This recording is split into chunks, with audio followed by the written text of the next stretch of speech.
Hi and welcome to my channel. Today's video is actually trying to diagnose or trying to fix a problem with my rear wiper on my Rover 25. Now it stopped working, it worked for a bit, then it stopped working. I thought it was maybe the wiring loom, but I've checked that out, and in fact there's a previous video on my channel which I'll put a card up in the top right that actually talks about diagnosing that problem with the wiring loom, so it's sort of the wires break as they go into the tailgate. But this is not that problem, so I've been checking it out with a multimeter, and the problem seems to be the motor. So this is the motor, a 543-00012. It's a 12-volt motor. I've removed it from the actual car now, and I suspect it's got the same problem as I had with my front wiper. Now, I actually tried putting this, powering it across a power source. But every time I did that, basically it would maybe run for a little bit and then it would current limit. I've also tried putting it across a 12-volt battery on the two terminals, the white and the black there, and it also doesn't turn, or it turned very slowly and then stopped. So I suspect it's like the one I had in my front, which basically the gearbox is all clogged up. So what I've done is, before I thought I'd actually do the video, let's put it to one side. I've actually taken it out and I've started to drill off the cover plate. So what you need to do is, there are studs in here which you need to drill out. So I'll put a small drill in first and put a slightly bigger one, and then just sort of hammer the studs through. They're actually blind, so you'll have to sort of drill them and then get rid of the tops. And now if we carefully take this top off,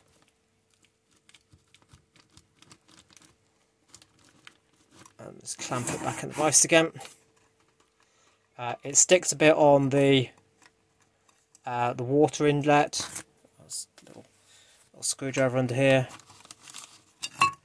There we go. So it comes off with a plastic washer, and if you look at this, it is absolutely covered in grime and dirt in here. That should be over the top of there, and it is just covered in rust and dirt, probably just mostly rust.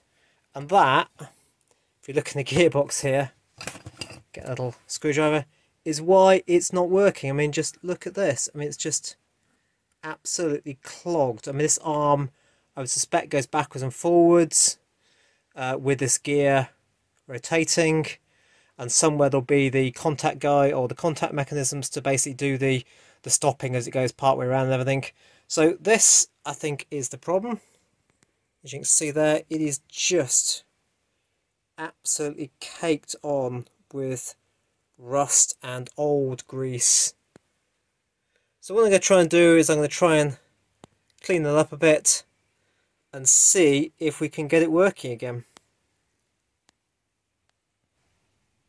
So that's the plastic cover plate, sort of washer, and the top cover sort of cleaned up a bit, and I'm just going to do inside here. Now, to get the mechanism out, you basically need to push down on the shaft. So if I just push down the shaft here, there you go, it sort of lifts out of the flywheel or the geared wheel, and then we've now got the shaft which has got the sort of the circular to lateral rotation conversion on it, or cams on it. So I'm going to dig a bit more into this and I'll show you how much further I get in a moment. Well, that's the sort of linear to, or rotational to linear motor arm sort of freed. As you can see here, there's quite a bit of pitting from rust. I've gone at this with a gently with a wire brush. I've got all the old rust. There's still a bit pitted there, but now it's moving quite freely here. You need to be a little bit careful. There is, just around the top there, if I decided to focus,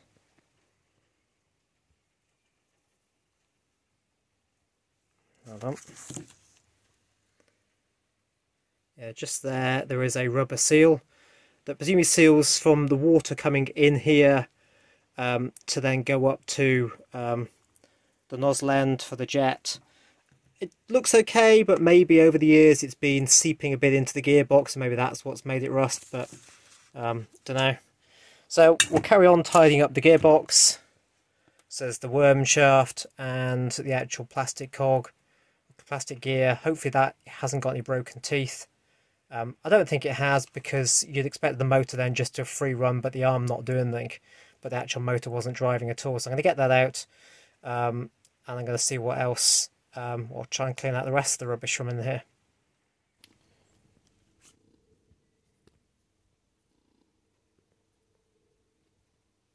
Okay, to get the circular gear off here, what you need to do is carefully just grab a couple of these spines with a pair of pliers and sort of ease it upwards, and then it comes out quite freely. Just you might have to do it one from one side and one from the other, just gradually ease it up along the parallel shaft. And there you'll see the three contacts that basically do the starting and stopping, and also the contact track around the actual inside that gear, and also you see the effectively the worm gear mechanism here. So I'm going to clean all this out. I'm going to clean off the contacts. I'm going to see what the surface of this contact track looks like, because sometimes it can completely wear, and then that's why your motor might sort of start going one way and then get a bit stuck part way and then not continue and then might carry on a bit more. This is because there's gaps in this, and it just needs a bit of cleaning off, the general clean out. You can also see that it's a bit white in here, so I think this is probably an aluminium casting of some description, and so it's, again, that's equivalent to rust, but in the world of aluminium. So I'm going to clean this out a bit more and see if we can make it look a bit better. So that's the inside all cleaned out. I've cleaned off all the old stuff on the rotating shaft. I've also cleaned the three contact wires here, or the contact points here. They're a little bit corroded on this one and this one, so I've just gently taken a bit of wire wool to the ends just to try and remove some of that corrosion, and just again cleaned out all the old grease from this. And I've also done the same thing for the actual drive here, so I actually gave this a bit of a wash with some soap and water. And again, I've just sort of gently taken a bit of wire wool to the contacts there, just to clean the dirt off and just clean the tarnish off. Now that looks pretty good actually, there's no broken tracks there, so I'm quite pleased with that. And also there were no broken contacts here. I think the one I had on the front, one of these contacts had actually come off completely or had worn down, so I actually had to solder a contact on. But this is all looking pretty good, and the teeth along here also look pretty good. So I'm going to put it together briefly. I'm just going to test it out on the bench power supply with 12 volts, just to check it now works properly, and then I'll start greasing it back up again. And here's it just briefly put back together, just running from a bench power supply, so it's only about 7 or about 10 volts or so it's not running as fast as it would be. But as you can see there, it's now moving perfectly, and that's the mechanism it would be doing. So I'm going to take this all apart again. I'm going to grease it all up, and then try and work out how we're going to actually fit the top back on it again. So just before I put it back together, you need to remember to do something about actually refixing the top on. Now what I've done in the past is I've drilled all the way through. You can't do it with that one because actually it goes into a sort of stop hex thread there, which I think just tensions up this drive shaft. But I've just drilled a small hole all the way through. I mean, what you could do, by the look of it, these are probably been pot riveted, so you probably could take a bigger hole through and just put a new pot rivet in. In the past I've just sort of drilled out a small hole, and I tend to keep little small sort of self-tapping screws type things, metal screws, and these ones seem to fit okay. Rather annoyingly, I tried a little black screw in this one, and I was gently trying to sort of cut the thread, and unfortunately the head sheared off, so I won't be able to put that one back in. But obviously do that before you start packing it with the grease, because obviously you're going to make a lot of the metal swarf here. But yeah, just have to pick some method for which you've got either pot rivet or some small metal screws. You could just screw the top on again with, I suspect, like I say, this is probably being pot riveted because these are fairly soft. But yeah, just pick a method appropriate, and then we can start packing it with the grease and we can put the top back on. I mean, it shouldn't matter, hopefully, that one's missing. I don't think it's really an oil tight seal, it's more of a grease seal, and I'm going to put some fairly thick grease in this, so it shouldn't really matter. Right, that's it all back together. I've screwed the top on, I've packed it with grease, and this is just connected to my 12-volt bench power supply, as you can see there, hopefully. The shaft is rotating, going backwards and forwards. So hopefully that has fixed that. And that now will, if I fit it back on the car, will work fine.